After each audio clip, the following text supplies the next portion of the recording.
Hi, I'm Lisa Dutton, the host of the morning news on Global Saskatoon, and this is my son, Jackie Dutton. and we're here today to talk about our two lovable cats, Dan and Opie. I had a cat for the longest time, about 10 years, named Larry, and he passed away. And so after he passed away, it takes a while to heal and it takes a while to sort of mourn and miss your pet. And we knew that we would get another pet at some point. And I went down to the SPCA a couple times and looked around, but I just found it really hard to make that decision. So I just sort of thought, you know what? Someday at the right time, the right animal will just cross my path and we'll see. No shortage of things to talk about on Adopt a Pet today. Lots of good news. So every week on the morning news on Thursdays, we do Adopt a Pet. And pets would come in every week, cat, dog, rabbit, and while they're all very lovable and dear to the show, there was none that really tugged on my heartstrings. Until one morning, Dan and Opie came in, these two little kittens, and there was just something about them. So I told the SPCA I was possibly interested in Dan, and they said that they're a pair. They're brothers, and they wanted them to go together. Then I got home that night, and my husband had happened to mention to me that Jesse saw them on TV that morning and that he was really captivated by them on the show, and I thought, oh, maybe that's kind of a sign. I ended up going down to the SPCA and taking them both.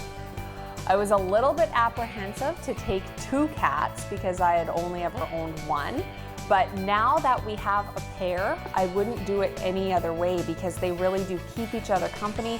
They exercise each other, they cuddle together, they groom each other, and you just never worry about them being lonely.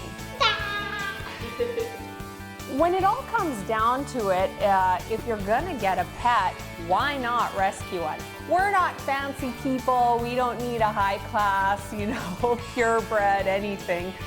We just want to give an animal a good home that needs a good home. When we got Dan and Opie, they were babies, they were kittens, and they're not quite a year old. So right now, while they don't look like kittens anymore, they're still young and they're kind of in, we call it the teenager stage. And so yeah, they're a lot of fun. They're very, very active and they're a lot of work. And do they get into trouble? Yup. And one of your jobs is to feed the cats. Do you feed the cats? Yeah. Do you cuddle them? Yeah. Are they your brothers? Yeah. The one thing about Jesse is, right now Jesse's an only child, so when we brought the cats home, we said, these are your new brothers, right? I think obviously dogs come with more responsibility, so to have a cat, you can still teach kids the importance of grooming them and feeding them and taking good care of them and just having that responsibility, but it's not quite the commitment that you have to make for a dog. We might have a dog someday, but for now, yeah, we're cat people. They play really well with him. What I like about them is they follow him around and they're always kind of in the room with him. They're not standoffish type animals. They're always around. They're your buddies, aren't they? Is he heavy? Yeah. I think he gained 10 pounds after that big bowl of mush. What? That they're cute? We just want everybody to know that we have the cutest cats. Who's cuter? They've just brought so much life into our house.